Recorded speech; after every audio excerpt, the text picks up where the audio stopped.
கோமகன் குரலற்றவரின் குரல் அமைப்பினுடைய ஒருங்கிணைப்பாளர்.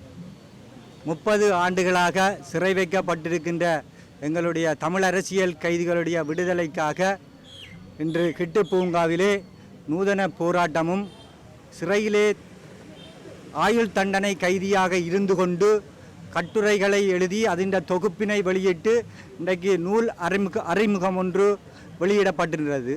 இந்த நூல் ஒரு சாதாரணமான ஏனைய நூல்களைப் போல அல்ல.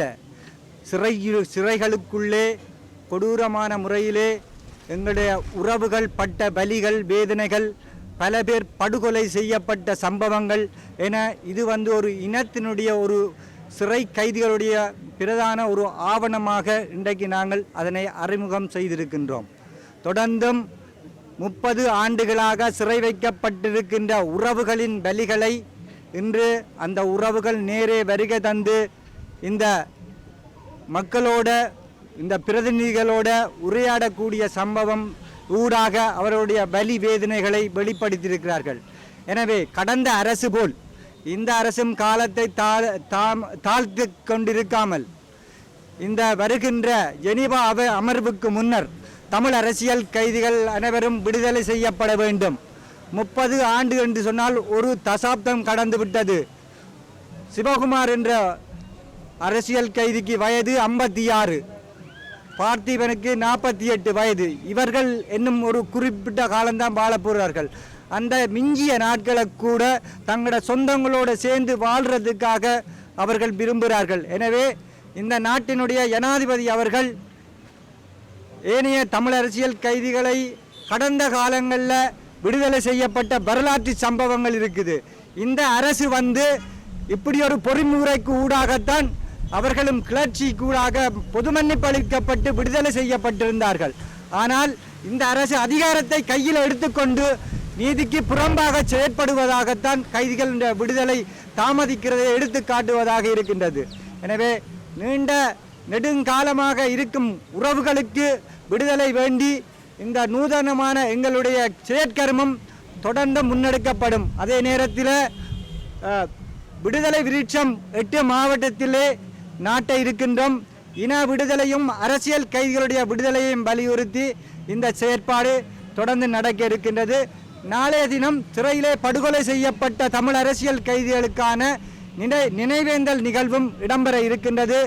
அதிலே வருகை தந்து அனைவரும் ஏனைய கைதிகளை விடுவிப்பதற்காக கடந்த சில காலங்களில் சிறையில் படுகொலை செய்யப்பட்ட அரசியல் கைதிகளுக்கு நீதி கோரி அனைவரும் அணிதிரண்டு அஞ்சலியில் கலந்து கொள்ள குரலற்றவரின் குரல் அமைப்பு வேண்டியிருக்கிறது. நன்றி. அரசியல் கைதிகளுடைய விடுதலையை வலியுறுத்தி குரலற்றவர்களின் குரல் அமைப்பினால் ஒரு போராட்டம் ஒன்று இன்றைய தினம் ஆரம்பிக்கப்பட்டிருக்கின்றது. நாளைய தினமும் அது முன்னெடுக்கப்படுகின்றது.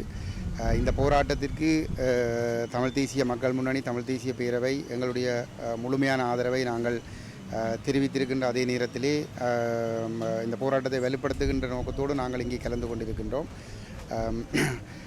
நீண்ட நெடிய இந்த விடுதலை போராட்ட காலப்பகுதியிலே ஸ்ரீலங்கா அரசு தமிழர்களுடைய நியாயமான குரல் வலையை நசுக்குவதற்காக கொடிய பயங்கரவாத தடை சட்டத்தை நடைமுறைப்படுத்தி அந்த சட்டத்தின் கீழ் அப்பாவி இளைஞர்கள் யுவதிகளை கைது செய்து மிக கொடூரமான முறையிலே சித்திரவதை செய்து சிறைகளில் அடைத்து கொடுமைப்படுத்தி வந்திருக்கின்றது.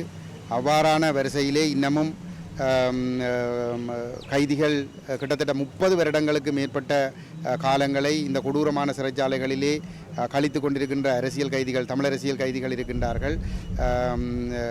முஸ்லீம் சகோதரர்களும் இந்த விடுதலை புலிகளை ஆதரித்தார்கள் என்ற குற்றச்சாட்டிலே கைது செய்யப்பட்டு தடுத்து வைக்கப்பட்டிருக்கிறவர்கள் இருக்கிறார்கள்.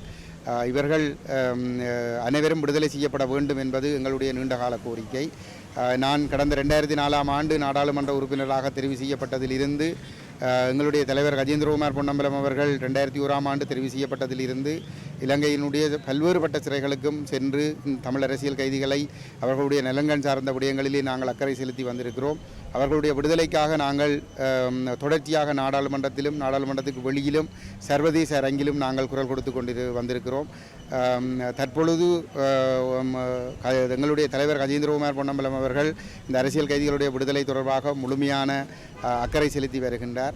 இந்த இடத்திலே தமிழ் தரப்பு ஒட்டுமொத்தமாக ஸ்ரீலங்காவை ஒரு சர்வதேச குற்றவியல் நீதிமன்றத்திற்கு கொண்டு செல்லுகின்ற ஒரு முயற்சியை நாங்கள் செய்வதனூடாக இந்த அரசியல் கைதிகளுடைய விடுதலை, தமிழ் மக்களுடைய அரசியல் தீர்வு போன்ற விடயங்களிலே இலங்கை அரசாங்கத்தை அடிபணிய வைத்து கீழே கொண்டு வரக்கூடிய சூழல்கள் கடந்த 15 வருடங்களாக இருந்த போதும் கூட துரதிர்ஷ்டவசமாக ஸ்ரீலங்கா அரசுக்கு எதிராக ஒரு சர்வதேச விசாரணை வேண்டாம், உள்ளக விசாரணை மூலம் நீதியை பெற்றுக்கொள்ளலாம் என்று தமிழ் மக்களால் தெரிவு செய்யப்பட்ட தரப்புகளை வலியுறுத்தி வந்த காரணத்தினாலே ஸ்ரீலங்கா அரசு தமிழர்களுடைய எந்த நலன்களையும் பொருட்படுத்த தேவையில்லை என்கின்ற ஒரு துணிச்சலோடு செயல்படக்கூடிய ஒரு வாய்ப்பு உருவாக்கி கொடுக்கப்பட்டிருக்கின்றது. அந்த வகையிலே கடந்த காலத்திலே ஒரு பிழையான சட்டத்தின் மூலமாக, ஒரு கொடூரமான பிழையான சட்டத்தின் மூலமாக கைது செய்யப்பட்டு தடுத்து வைக்கப்பட்டிருந்தவர்களுடைய விடுதலையும் இன்னமும் சாத்தியமில்லாமல் இருக்கின்றது. மட்டுமல்லாமல் தொடர்ந்தும் கட்டாய விசாரணை அளிப்புகளை முன்னெடுத்து கொண்டு இந்த பயங்கரவாத தடைச்சட்டத்தை பயன்படுத்தி தமிழர்களுடைய குரல் வழியை நசுக்கி வைத்திருக்கின்றார்கள். அதற்கு எதிராக குரல் கொடுக்கின்றவர்கள் இப்பொழுதும் பயங்கரவாத தடைச்சட்டத்தின் கீழ் கைது செய்யப்படுவதும் விசாரிக்கப்படுவதும் துன்புறுத்தப்படுகின்ற சம்பவங்களும் தொடர்ச்சியாக நடைபெற்றுக் கொண்டிருக்கின்றது. ஆகவே இந்த கொடூரமான பயங்கரவாத தடைச்சட்டம் உடனடியாக நீக்கப்பட வேண்டும், அரசியல் கைதிகள் அனைவரும் உடனடியாக விடுதலை செய்யப்பட வேண்டும் என்பது எங்களுடைய தெளிவான உறுதியான நிலைப்பாடு. இதை நாங்கள் கடந்த போருக்கு அந்த யுத்தம் 2009 இனஅழிப்பு மூலம் யுத்தம் முடிவுக்கு வந்த பின்னரான இந்த 16 ஆண்டுகளும் இந்த நிலைப்பாட்டில் எந்தவிதமான மாற்றங்களும் இல்லாமல் வலியுறுத்தி வருகின்ற ஒரே ஒரு அரசியல் தரப்பாக நாங்கள் மட்டும்தான் செயல்பட்டு கொண்டிருக்கின்றோம். அந்த வகையிலே இந்த குரலற்றவர்களின் குரல் அமைப்பு இந்த அரசியல் கைதிகளுடைய விடுதலைக்காக முன்னெடுக்கின்ற இந்த போராட்டத்திற்கு தொடர்ந்தும் எங்களுடைய ஆதரவை நாங்கள் வழங்கி செயல்படுவோம். அனைத்து மக்களும் இந்த போராட்டத்திற்கு வளர்ச்சி இருக்கிற விதமாக இதிலே கலந்து கொள்ள வேண்டும் என்று கேட்டுக்கொள்கிறோம். நன்றி. எங்களுடைய மக்களிடத்திலே இருந்து தமிழ் மக்கள் என்ற காரணத்தின் அடிப்படையில் உலகளவிலேயே நிராகரிக்கப்பட்ட மிக கொடூரமான சட்டங்கள் என்று சொல்லக்கூடிய பயங்கரவாத தடை சட்டத்தின் வாயிலாக எங்களுடைய தமிழிளைஞர்கள் இன்றும் தடுத்து வைக்கப்பட்டிருக்கின்றார்கள். காலத்துக்கு காலம் மாறி மாறி வருகின்ற அரசாங்கங்கள் இவர்களை விடுதலை செய்வதாக ஒரு தேர்தல் பிரச்சார கால பகுதிகளிலே சொல்லி வந்த போதும் ஆனால் அவை எதுவும் நடைபெறாமல் தொடர்ச்சியாக அவர்கள் இது ஒரு அரச கொள்கையாக சிறைகளிலே வாடி வருகின்றார்கள். உண்மையிலேயே அவர்கள் எந்த குற்றங்களையும் செய்யாத பலராக இருக்கின்றார்கள். ஆனால் ஒரு இனம் சார்ந்து சிந்தித்தார்கள், செயற்பட்டார்கள் என்ற அடிப்படையில் அவர்கள் ஒரு பழிவாங்குதலாக கைது செய்யப்பட்டு விசாரணைகளின்றி காலாகாலமாக தடுத்து வைக்கப்பட்டிருக்கின்றார்கள். இந்த இலங்கையினுடைய சிறைச்சாலை கட்டமைப்பிலே 1983ஆம் ஆண்டு வெளிக்கடை தியாகிகள் என்று சொல்லக்கூடிய அண்ணன் குட்டிமணி தங்கத்துறை உள்ளிட்ட 54 அரசியல் கைதிகள் கொடூரமான முறையிலே அரசு அனுசரணையுடன் கண் தோண்டி படுகொலை செய்யப்பட்டார்கள். அதைத் தொடர்ந்து டில்ருக்ஷனாக இருக்கலாம், நிமல ரூபனாக இருக்கலாம், சிறைகளிலே தொடர்ச்சியாக சித்திரவதைகள் மூலமாக படுகொலை செய்யப்பட்டார்கள். ஆனால் இந்த சித்திரவதைகள் எதற்குமே இலங்கையிலே உள்நாட்டு பொறிமுறையின் வாயிலாக நீதி வழங்கப்படவில்லை. இந்த காலகட்டத்திலே நாங்கள் உடனடியாக கோருகின்றோம், இலங்கை அரசாங்கம் மனிதாபிமான அடிப்படையிலே இன்று போர் முடிந்து 16 ஆண்டுகளாகின்ற ஒரு சூழ்நிலையிலே இந்த அரசியல் கைதிகளை ஒரு பொது மதிப்பின் அடிப்படையிலே விடுதலை செய்ய வேண்டும். இவர்கள் தங்களுடைய குடும்பங்களுடன் இணைய வேண்டும். அரசியல் கைதிகள் குடும்பங்களுடன் இணையாது அவர்கள் தடுக்கப்பட்டிருக்கின்றமையின் காரணமாக தாய் தந்தையரை இழந்த நிலைமையிலே எத்தனையோ பிஞ்சு சிறார்கள் மனம் பெருந்தி பாதிக்கப்பட்டுக் கொண்டிருக்கின்றார்கள். சிறைகளிலே வைத்திருக்கின்றவர்களுடைய உரிமைகள் மீறப்படுகின்ற அதே சமயத்திலே சிறைகளுக்கு வெளியாலே இருக்கின்ற உறவுகள், அவர்களுடைய குழந்தைகள் காப்பாரின்றி தடு வீதியிலே நிற்கின்றார்கள். இந்த மனிதாபிமான காரணத்தை சகலரும் விளங்கிக் கொள்ள வேண்டும். இங்கே உண்மையான பௌத்த தர்மம் நிலைத்திருக்கின்றது ஆயின் இந்த கைதிகள் எப்போதே விடுதலை செய்யப்பட்டிருப்பார்கள். அரசியல் நோக்கங்களுக்காகவும் பழி வாங்குதல்களுக்காகவும் தான் இந்த அரசியல் கைதிகள் தடுத்து வைக்கப்பட்டிருக்கின்றார்கள்.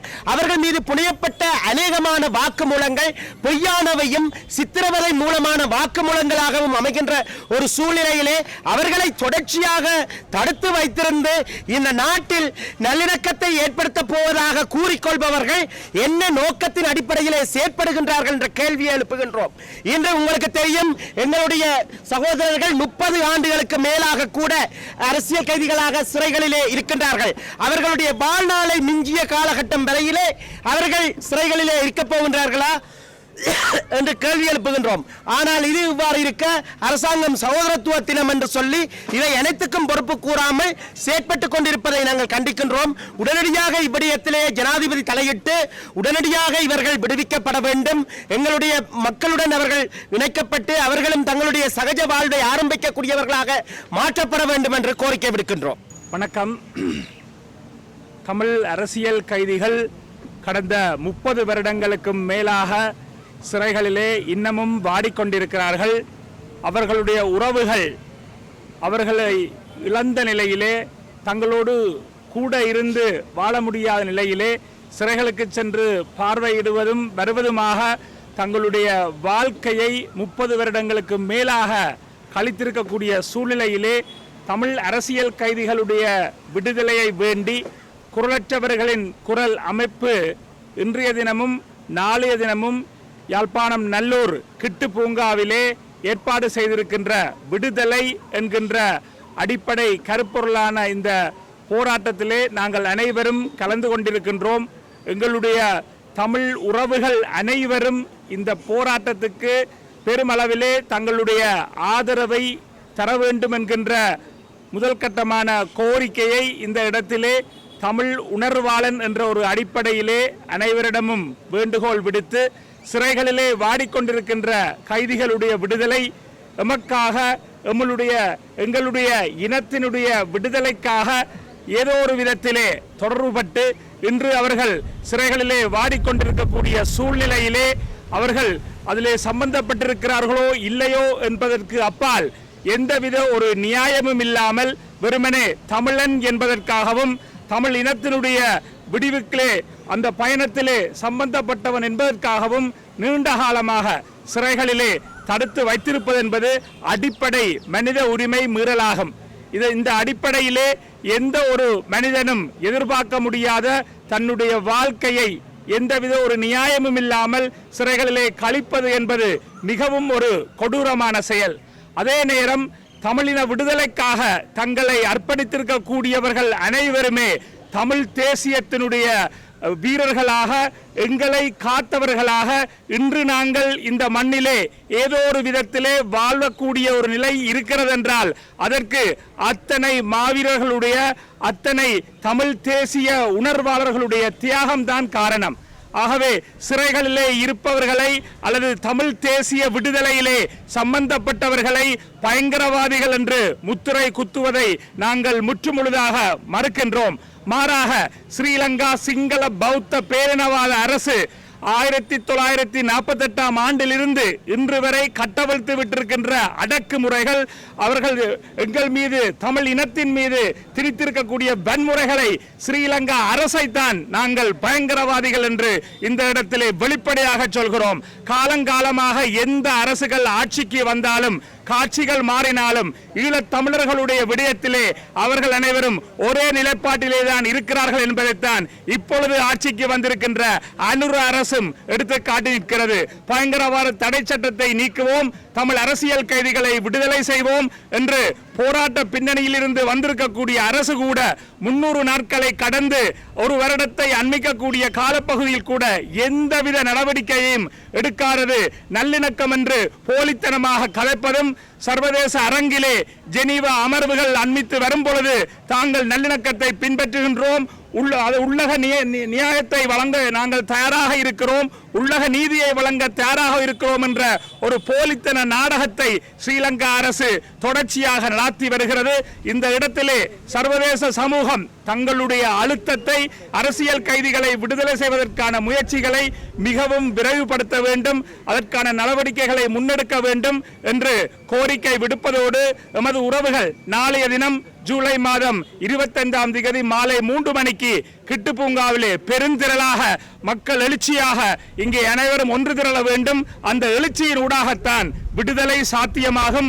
தமிழ் அரசியல் கைதிகளுடைய விடுதலையாக இருக்கட்டும், தமிழ் இனத்தினுடைய விடுதலையாக இருக்கட்டும், எங்கள் மக்கள் எழுச்சி பெறும் பொழுது, எழுச்சி பெற்று ஒன்று கூடும் பொழுதுதான் நிச்சயமாக சாத்தியமாகும் என்பதை பொத்துவில் தொடக்கம் பொலிகண்டி வரை மக்கள் பேரெழுச்சி இயக்கத்தின் சார்பிலே நாங்கள் இந்த நேரத்திலே தெரிவித்து நிற்கின்றோம். நன்றி.